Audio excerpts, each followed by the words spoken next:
Le petit matin Sud Radio, 5h-7h, Benjamin Glaise. Bientôt 6h40 sur Sud Radio. La vie en vrai, retour ce matin sur la conférence de François Bayrou sur les finances publiques. Hier, le chef du gouvernement a notamment pointé du doigt certaines dépenses qu'il a qualifiées de plus ou moins fondées. On l'écoute. Je ne veux faire de peine à personne, mais annoncer qu'on va donner une prime pour aller porter ses chaussures chez le cordonnier, il y a de nombreux citoyens qui pensent ou ont pensé que c'était peut-être pas l'urgence absolue. Bonjour Jean-Pierre Verneau. Bonjour.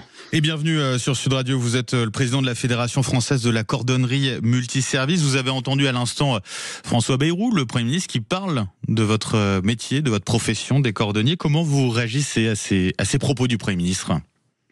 Alors, tout d'abord, on peut préciser que le bonus réparation n'est pas une lubie. C'est une avancée concrète pour notre planète, pour le portefeuille du consommateur, puisqu'il paye moins cher ses réparations, et puis aussi pour la survie de nos savoir-faire. Ce dispositif, et là c'est une erreur du Premier ministre, je suis désolé de le dire, mais ce dispositif est financé par les metteurs en marché et non par l'État. Donc c'est pas de l'impôt direct des Français. Ça permet aux Français de faire réparer leurs chaussures chez des cordonniers labellisés, et ce bonus réparation est tout en bénéficiant de la remise directe. Donc c'est quand même quelque chose qui est une avancée et quelque chose d'important pour la profession. Dispositif qui permet de réparer à moindre coût ces appareils du quotidien, notamment on pense en l'occurrence là à ces chaussures. Le budget de l'État, tout de même, il y a un budget de l'État qui est réservé pour ce bonus réparation, 113 millions d'euros. Je voyais, ça coûte quand même à l'État.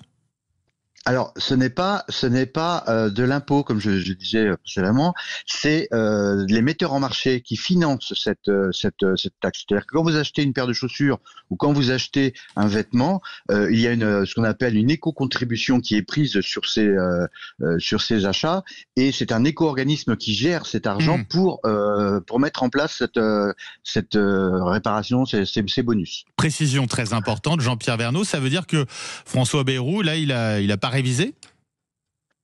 Je me permettrai pas de critiquer le Premier ministre, mais je pense que si je vous écoute, j'ai l'impression qu'en gros, il est un peu déconnecté de la réalité, quoi. Si je peux dire ça comme ça. Voilà, il y a des erreurs. Je pense qu'il serait bon de rectifier cette erreur et de donner la bonne information. Et peut-être que ces services ne sont pas au courant tout à fait du dispositif. Nous sommes à la disposition, les éco-organismes sont à la disposition pour leur expliquer, même pour expliquer aux Français, parce que beaucoup de Français ne connaissent pas le dispositif, et qui est très intéressant pour tout le monde. Pour tout le monde, tout le monde est gagnant dans cette opération-là. Donc c'est vrai que je trouve un petit peu surprenant qu'on mette le doigt sur une profession qui a quand même un peu souffert depuis les années 80 et qui se bat au quotidien pour faire progresser leur entreprise, et nous mettre dans la balance des milliards de déficit. C'est très très surprenant quand même. En tout cas, entendre François Bayrou, on a l'impression qu'il y pense, supprimer ce bonus réparation. C'est ce qu'on lit entre les lignes. C'est une crainte que vous avez très clairement. On n'est jamais à l'abri avec des décisions de politique, avec les urgences qu'il peut y avoir, on n'est jamais à l'abri. Mais je le répète, c'est un budget qui n'est pas de l'État, c'est un budget qui est dans les éco-organismes. C'est les éco-organismes qui gèrent ce budget. À moins que l'État vienne, entre guillemets, piquer dans les caisses de l'éco-organisme pour aller financer autre chose, ça ferait un très mauvais message pour l'économie circulaire, qui est quand même malgré tout une demande européenne aussi.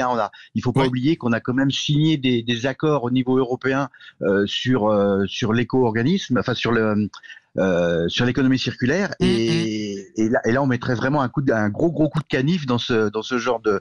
Et puis il n'y a pas quand même des milliards dans ces caisses, donc je pense que c'est pas là qu'il faut aller. Avec en tout cas ce dispositif écolo et économique aussi, ça c'est important aussi de le préciser, effectivement, pour ceux qui décident de réparer plutôt que de jeter et de racheter, avec une profession, celle de cordonnier, qui est dans une situation compliquée, c'est-à-dire que le bonus n'a pas aidé la profession à repartir de l'avant.